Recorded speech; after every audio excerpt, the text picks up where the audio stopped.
Assalamualaikum warahmatullahi wabarakatuh. Jumpa lagi bareng admin di channel Bocah Indigo. Pada kesempatan kali ini saya akan melanjutkan kisah yang kemarin. Kisah ini berjudul Demi Tetangga Mengincar Anak Pertamaku. Cerita ini ditulis oleh Ratna Dewi. Dan bagi teman-teman yang ingin langsung membaca cerita ini, bisa langsung klik link yang sudah admin sisipkan di kolom deskripsi video ini. Namun sebelum kita lanjut ke inti ceritanya, alangkah lebih baik bagi teman-teman yang belum subscribe, silahkan bisa tekan tombol subscribe terlebih dahulu. Dan jangan lupa aktifkan lonceng notifikasinya agar tidak ketinggalan video-video terbaru dari kami. Langsung saja tanpa perlu berlama-lama lagi, kita lanjut ke inti ceritanya.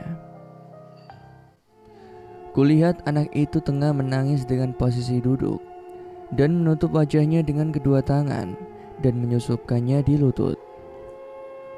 Melihat pakaian dan bentuk tubuhnya, ia seperti adikku yang memang di jam 12.30 ini waktunya ia sudah sampai ke rumah. Aku pun menghampirinya dengan agak khawatir. Kenapa dia malah menangis di tempat itu? Bukannya malah pulang ke rumah saja, pikirku. Tiba di bawah pohon jati itu, bulu kuduku tiba-tiba merinding karena seperti tertiup angin. Padahal pohon di sekitar situ tidak ada yang bergoyang. Aku menghiraukan hal yang menurutku sepele itu. Aku menyentuh tangan anak itu, yang ternyata itu benar adalah adikku. Karena melihat tas yang ia gunakan, yaitu tas dari kain bekas karung gandum yang dijahit sendiri oleh ibuku. Tangannya sangat dingin seperti es batu. Aku menariknya dan mengajak ia pulang ke rumah.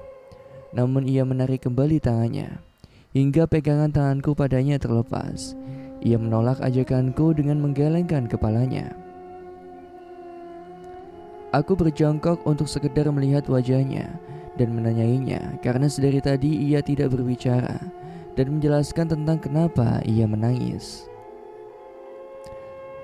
Padahal biasanya kalau ada masalah sedikit saja ia langsung mengadu padaku saat ibu tidak ada di rumah. Dia memang anak perempuan, namun ia seringkali bertengkar dengan teman sekolah laki-lakinya. Karena anak ini sering tidak terpantau jika bermain dengan anak lainnya, maka dari itu dia sedikit agak nakal, mungkin karena kurang perhatian. "Kamu kenapa, Dek? Kok nangis di sini? Ayo cepet kita pulang." Dia hanya diam dan malah menangis semakin keras, membuatku agak geram melihatnya. Aku pun menggoyangkan tubuhnya dan menarik ia dengan paksa, namun nihil, ia terlalu kuat untuk kembali menarik tangannya. Aku pun tetap tidak bisa membawa dia pulang. Aku yang berjongkok di depannya pun sontak mengangkat wajah anak itu, berusaha mendongakkan dengan kedua tanganku agar aku dapat melihat wajah adikku yang sedang menangis itu. Karena sedari tadi ia tetap menyembunyikan wajahnya. Kusentuh dagunya juga terasa sangat dingin. Lalu aku mengangkat wajah yang bersembunyi itu agar terlihat, namun jantungku berdetak dengan kencangnya. Melihat keadaan wajah anak yang mirip seperti adikku itu penuh darah, dengan mata bolong hitam dan hampa dari arah sana. Lalu mulutnya menganga mengeluarkan cairan hitam bau busuk. Aku terbelalak melihat pemandangan menyeramkan ini. Ingin rasanya aku menjerit, namun percuma. Tidak ada orang di sekitar sini karena rumah kami yang masuk ke dalam gang dan berada paling ujung dengan rumah tetangga. Aku tak mampu bergerak dalam keadaan masih memandang anak itu hingga terdengar, "Kak!" Suara teriakan dari arah rumahku. Aku langsung menoleh ke arah rumah itu dan kembali melihat anak menyeramkan yang sebelumnya ada di hadapanku. Ia telah hilang. Aku yang menyadari bahwa itu adalah Dedemit yang menyamar sebagai adikku. Aku pun lari kocar-kacir kembali ke rumah. Sampai di rumah, "Kakak kemana aja sih?" Keluar bukannya pintu ditutup, ayam pada masuk semua tuh. Aku tidak menjawab ocehan darinya karena detak jantungku yang masih tidak beraturan. Dan aku juga malas membahas masalah ini pada anak kecil sepertinya. Karena dia pasti tidak akan mengerti dan pasti jawabannya yang selalu saja membuat hatiku sakit. Aku kembali merebahkan tubuh di kasur, mencoba untuk menenangkan diri sendirian. Matahari masih saja bersinar terang di siang itu. Dengan penuh kejadian ganjil yang Ratih pun mulai terbiasa dengan semua hal mistis itu. Kalian boleh menggangguku, namun tak akan aku biarkan kalian mengusik bayi yang ada dalam kandunganku. Dalam tubuh yang sangat kelelahan itu, aku mulai memejamkan mata untuk tertidur. Semoga saja aku kuat menjalani kehidupan ini. Tak terasa aku tidur begitu nyenyak sampai waktu asar tiba. Aku pun terbangun dengan belum tersadar sepenuhnya. Aku melihat ada 3 orang laki-laki yang posisinya tepat di arah bawah tempat tidurku. Entah kenapa dalam hatiku mengatakan bahwa 3 orang laki-laki itu bukan manusia. Aku pun membaca surah Al-Fatihah mengendalikan diri agar bisa tetap tenang dalam keadaan ini. Namun semua ayat Al-Quran aku jadi lupa seperti orang linglung. Hanya Al-Fatihah saja yang aku hafal. Satu kali membaca, tubuh ketiga laki-laki itu tidak menghilang, namun hanya terpotong di bagian kakinya dan menyisakan badan sampai ke atas kepala saja. 2 kali membaca, sekarang tubuhnya yang terpotong dan menyisakan hanya 3 kepala yang melayang di udara. Membuat tubuhku menggigil sangat kuat, namun tetap kupaksakan agar aku tetap tenang dan tidak panik dalam keadaan ini. 3 kali membaca, 3 kepala dengan wajah laki-laki yang datar itu akhirnya menghilang dengan seutuhnya. Akhirnya aku tersentak dan terbangun kembali dengan kesadaran seutuhnya. Kupandangi bawah tempat tidurku dan tidak ada siapapun. Aku terus saja berucap istighfar dan alhamdulillah semua tidak terjadi apa-apa. Begitulah akibatnya jika siang hari aku tertidur begitu lama dan mengakibatkan aku sering mimpi buruk ataupun terbangun dengan setengah sadar dan pasti melihat makhluk tak kasat mata yang ada di sekitarku. Apalagi tidur di waktu sudah masuk waktu asar itu sangat tidak disarankan. Sore lepas mandi, aku pun duduk di depan teras sejenak menunggu kepulangan kedua orang tuaku dari ladang. Sudah kusiapkan nasi beserta tumis bunga pepaya untuk makan malam. Tak lupa ikan kembung goreng sebagai pelengkapnya. Aku sengaja masak lebih banyak sore ini agar dapat makan bersama keluargaku malam itu. Kulihat Ijal sedang berjongkok di samping rumah, tepatnya di bawah pohon rambutan. Kuperhatikan ia sedang mengumpulkan daun kering beserta ranting kecil. Aku pun menghampirinya. "Sedang apa, Jal?" Iya, ini kak, sedang kumpulin daun dan ranting kering." "Buat apa, Jal?" "Buat tugas sekolah, kak. Kami kerja kelompok, disuruh buat kolase dari daun dan ranting yang kering." Aku pun membantu mengumpulkan daun dan ranting itu. Lalu, "Katanya kerja kelompok, kok cuma kamu sendiri yang cari daun dan ranting?" "Iya kak, soalnya aku gak punya uang buat beli lem dan bahan lainnya. Jadi aku ditugasin yang cari daun dan ranting." Anak pertama dari Yudarmi ini memang salah satu anak yang paling pengertian. Bahkan ketika ibunya hanya memasak sedikit karena tidak punya uang lagi, ia rela tidak makan agar adik-adiknya bisa dapat makan. "Oh, emangnya teman sekelompokmu siapa, Jal?" "Itu kak, si Irsan. Niatnya nanti malam kami mau buat tugas sekolah di rumahnya karena guru yang menyuruh mendadak. Jadi kami harus selesai malam ini juga, kak." Irsan adalah salah satu anak dari Mbok Dariem yang kebetulan sekelas dengan Ijal. "Oh, jadi besok mau dibawa ke sekolah ya Jal? Iya kak. Terima kasih ya kak, sudah bantu. Aku hanya mengangguk dan tersenyum. Setelah bahan yang Ijal butuhkan kira-kira telah cukup, ia pun kembali pulang ke rumahnya. Hari pun menjelang maghrib, bapak dan ibuku pun terlihat sudah pulang dan langsung membersihkan diri. Sedangkan adikku hanya berada dalam kamar saja satu harian. Entah apa yang dilakukannya pun, aku tak tahu. Tak terasa malam pun tiba, akhirnya Bang Raihan pun tiba juga di rumah. Gegas aku menyiapkan kopi seperti biasanya. Malam ini kami duduk di atas ubin beralaskan tikar dan sudah mulai rusak. Namun meskipun demikian, dengan berkumpulnya satu keluarga yang tenang, sangat terasa nyaman rasanya. Malam ini kami makan bersama dengan nikmat. Meskipun dengan sajian yang sederhana namun tetap nikmat. Aku begitu bahagia melihat keluarga kecilku makan dengan lahapnya saat ini. Selesai makan, aku pun lantas membersihkan piring-piring yang kotor. Aku membuang tulang ikan di tempat sampah yang ada di luar rumah. Kupandang ke arah belakang sana, tepatnya rumah Yudarmi. Kulihat Ijal yang berjalan pergi. Mungkin dia ingin ke rumah Irsan untuk mengerjakan tugas sekolahnya, seperti yang ia ceritakan sebelumnya. Kasihan si Ijal, gara-gara tak punya uang, jadi gak bisa iuran. Terus ia terpaksa lebih banyak berkorban, sudah mencari daun dan ranting sendirian, dan sekarang harus berjalan kaki ke rumah temannya malam-malam gini, sendirian lagi. Malah rumah temannya jauh lagi, pikirku memelas melihatnya.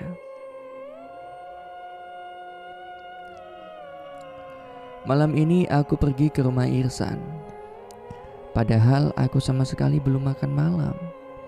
Beras hanya tersisa setengah muk. Ibu memasaknya, namun karena aku kasihan melihat kedua adikku yang kelaparan, aku pun membiarkan hanya kedua adikku yang makan dengan berlaukan garam. Jika ibu bertanya, Ijal, kenapa tidak makan bersama adikmu? Aku hanya menjawab, Ijal masih kenyang bu. Jika aku kembali bertanya, kenapa ibu juga gak makan? Maka jawaban ibu yang terlontar sama persis denganku, yaitu masih kenyang. Sering aku lihat ibu meneteskan air mata saat kedua adikku menangis karena lapar. Dengan gaji dia yang hanya buruh cuci tidaklah cukup untuk memberi 3 orang anaknya. Bapak tak lagi ada kabarnya semenjak ia memutuskan merantau ke negara tetangga dengan niat merubah nasib. Jangankan mengirim uang untuk keluarganya, mengirim pesan dan kabar pun tidak. Semenjak bapak pergi, memanglah 100% nasib kami berubah menjadi lebih terpuruk. Aku berjalan sendiri di tengah gelapnya malam karena di sini tak ada lampu jalan dan hanya beberapa rumah yang memiliki penerangan. Namun tak sampai pada jalan berbatu itu karena lampunya yang redup dan berwarna kuning. Hampir 1 jam aku berjalan, akhirnya aku pun sampai di rumah Irsan. Aku yang baru tiba dengan sedikit ngos-ngosan pun tidak disambut baik oleh teman yang lain. Lama banget sih Jal datangnya. Kamu udah capek tahu nunggunya. Mendengar omelan dari Irsan, aku pun sontak minta maaf. Maaf ya San, namanya juga jalan kaki, jadi lama sampainya. Makanya jangan jadi anak miskin, jadi bisa naik sepeda kayak kita-kita kan. Teman yang lain pun langsung mengejek Ijal, lalu tertawa terbahak-bahak. Kalau tidak karena guru yang memilihmu sebagai anggota kelompokku, gak akan aku mau satu kelompok sama kamu, ucap Irsan sombong. Karena mencontoh ibunya pun membuat Ijal sedih dan ingin menangis. Namun mau bagaimana lagi? Kalau tidak ada mereka juga, dia akan kesulitan untuk membeli bahan untuk tugas sekolah. Bisa-bisa nanti ia tidak dapat nilai kalau tidak ikut mencari bahan-bahan yang menurut mereka tidak ada harganya itu. Akhirnya kolase tersebut pun selesai. Irisan yang menyimpan hasil karya itu dengan bertuliskan nama dia di paling atas, lalu teman lainnya dan nama Ijal ada di paling bawah. Namun sebelum ia pulang, hanya dialah yang diberi oleh-oleh dari ibunya Irsan, yaitu Mbok Deriem. Plastik berwarna hitam itu berisi beberapa bungkus roti dan kue bolu. membuat hati Ijal sangatlah senang. Dia tidak menyentuh makanan itu karena niat hatinya ingin makan bersama ibu dan kedua adiknya yang ada di rumah. "Bu, kok cuma Ijal sih yang dikasih? Kenapa teman-temanku yang lain gak dikasih?" ucap Irsan kesal. Ijal yang mendengar ucapan Irsan pun langsung menunduk.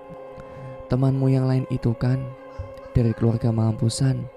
Jadi kalau cuma roti dan kue polos saja, pasti mereka sudah sering makan," jawab Mbok Dariem. "Iya San, kami juga udah bosan makan kayak gituan.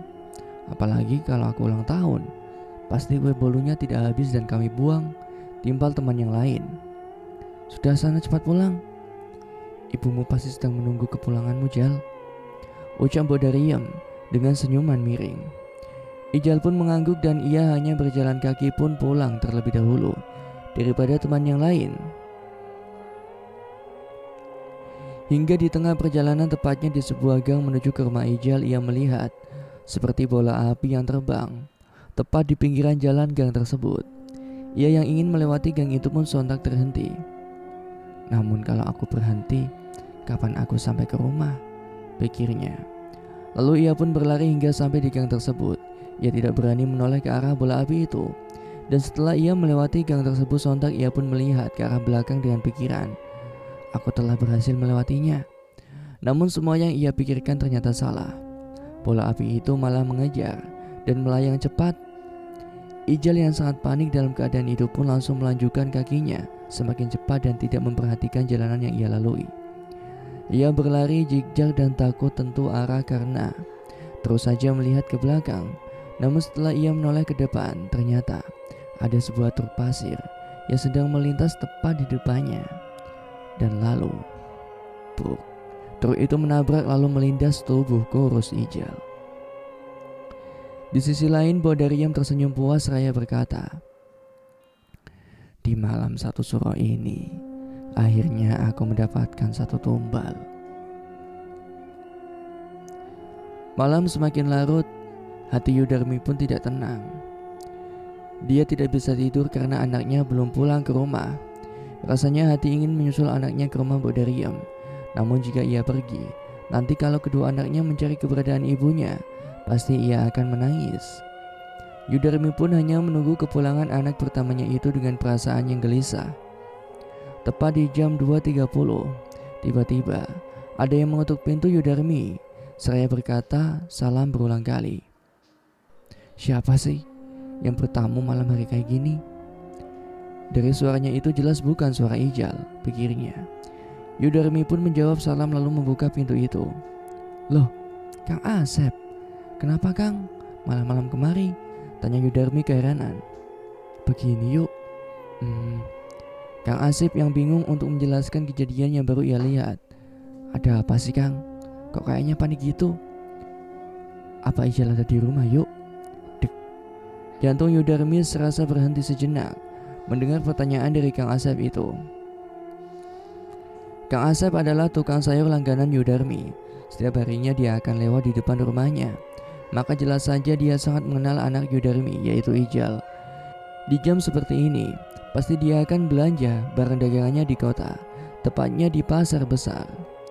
Selain di sana lebih murah, juga di sana lebih lengkap jenisnya. "Tidak Kang, katanya tadi dia kerja kelompok bersama anaknya Mbok Dariem yang sekelas itu. Namun saya juga heran, kenapa jam segini dia belum pulang?"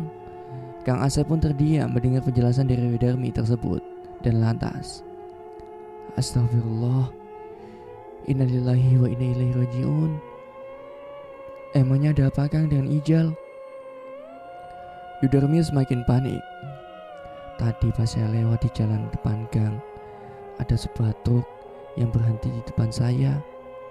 Lalu sopir itu tiba-tiba menghentikan saya dan bertanya, 'Mang, kenal anak ini?'